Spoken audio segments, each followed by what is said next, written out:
Vamos lá, gente, vamos continuar aqui. Naquela hora o vídeo tinha pausado, né, travado. A gente encerrou falando sobre a diferença entre sequestro e arresto. Vamos lá. Sequestro e arresto, eles existem tanto no direito civil quanto no direito penal. No direito civil, o sequestro e arresto são tutelas de urgência que existem para garantir o cumprimento de uma obrigação. Já no direito penal, são medidas cautelares que são, né, colocadas para que os danos decorrentes de uma infração sejam reparados. A principal diferença entre sequestro e arresto é que o sequestro ele versa sobre um bem litigioso, sobre um bem que tem algum tipo de litígio, tá? Que tem algum tipo de problema.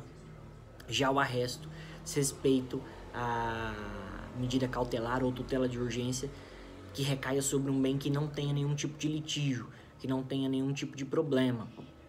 Exemplo, aqui só para deixar claro, imagina que no direito penal uma pessoa tenha cometido crime de tráfico de drogas e pegando dinheiro do tráfico, essa pessoa vai e compra uma casa, ela compra um carro.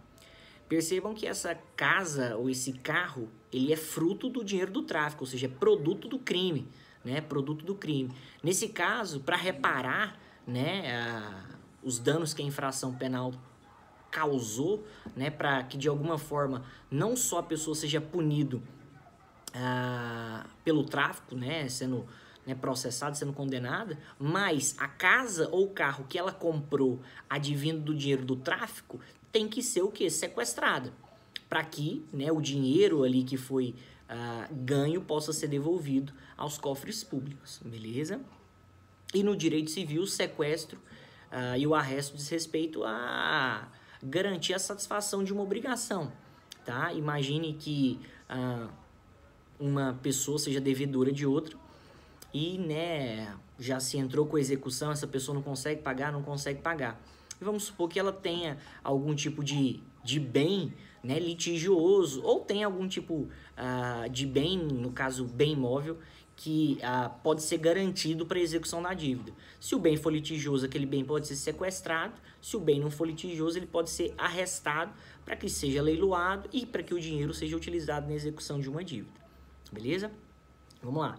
Continuando, vamos falar a diferença agora de taxa e tarifa. Vamos lá. Qual a diferença entre taxa e tarifa? Taxa, tá? Taxa, antes de mais nada, é bom esclarecer que a taxa é um tributo.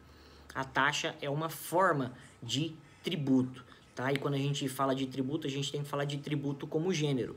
O tributo é gênero da qual existem espécies, impostos, taxas, contribuições de melhoria. Então, as taxas são tributos, não são impostos, são tributos decorrentes do poder de polícia administrativo. Ou seja, é uma contraprestação que deve se pagar ao Estado, normalmente por um serviço público ou, né, até mesmo, vamos colocar aqui uma taxa de licença, uma taxa de funcionamento de algo, mas normalmente a taxa decorre de um serviço público divisível. E aí, quando a gente fala serviço público divisível, a gente fala de uma classificação chamada de serviço público uti singuli, aquele serviço que pode ser individualizado. Exemplo, taxa da coleta de lixo, tá? Taxa da coleta de lixo. Ou seja, a taxa que é paga pela coleta de lixo é um tributo, tá? É uma cobrança aí compulsória feita pelo Estado. Já a tarifa, tá? Já a tarifa, que é sinônimo de preço público, tá? A tarifa que é sinônimo de preço público, ela não tem natureza tributária, tá? Ela não é um tributo, ela diz respeito a uma relação contratual que é regida principalmente pelo Código de Defesa do Consumidor. Normalmente se paga uma tarifa em relação a uma atividade que seja desempenhada pelo Estado ou por uma concessionária de serviço público do Estado. Então, normalmente serviços, né, particulares, tarifa de energia elétrica, tarifa de água, beleza? Tarifa de transporte público. Então, a principal diferença é que a taxa é um tributo, a tarifa não é um tributo, tá? A tarifa tem a relação contratual. A diferença aqui, agora, para finalizar, entre união estável, casamento e concubinato.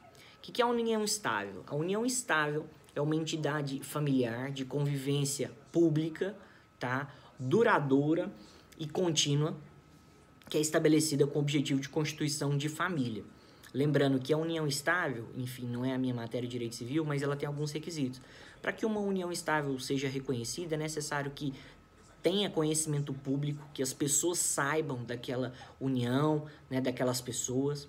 É necessário que haja uma permanência, é necessário que haja uma continuidade, que tenha a aparência de família e que, né, principalmente ali, seja de conhecimento público.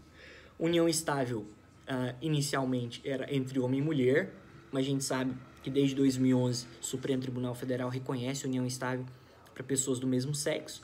E aí só deixar claro aí para vocês, né, que desde 2011 é permitido união estável para pessoas do mesmo sexo. Vamos falar aqui do casamento. Casamento, e aí pode ser casamento religioso ou casamento religioso com efeitos civis, é o instituto, né, o instrumento para que seja estabelecido, para que seja criado um vínculo conjugal, né, criando uma comunhão entre as pessoas, principalmente também comunhão de bens, né, em que há igualdade, direitos e deveres para ambos os cônjuges. O Código Civil ele menciona, né, que o casamento também seria para homem e para mulher inicialmente, mas o Conselho Nacional de Justiça, né, o CNJ, desde 2013, conforme a decisão do STF, não impede mais casamento de pessoas do mesmo sexo, ou seja, permitido celebração de casamento civil, né, de pessoas do mesmo sexo. E concubinato, o que seria aqui o concubinato? Concubinato é uma relação não eventual entre pessoas que não podem casar. O concubinato, então, é relação não eventual entre pessoas que não podem casar, que não podem contrair novo casamento. Quais pessoas que não podem casar, né? Quais pessoas que são impedidas de casar? As pessoas que já são casadas, né? Porque aí, no caso, se elas casassem de novo, seria até crime, né, de bigamia. Então, as pessoas já casadas não podem casar de novo. Ascendente com descendente, pessoas que tenham parentesco, casamento entre irmãos. Ou seja, se pessoas que não podem casar casam, elas têm uma relação de concubinato. Exemplo, um homem e uma mulher já casada.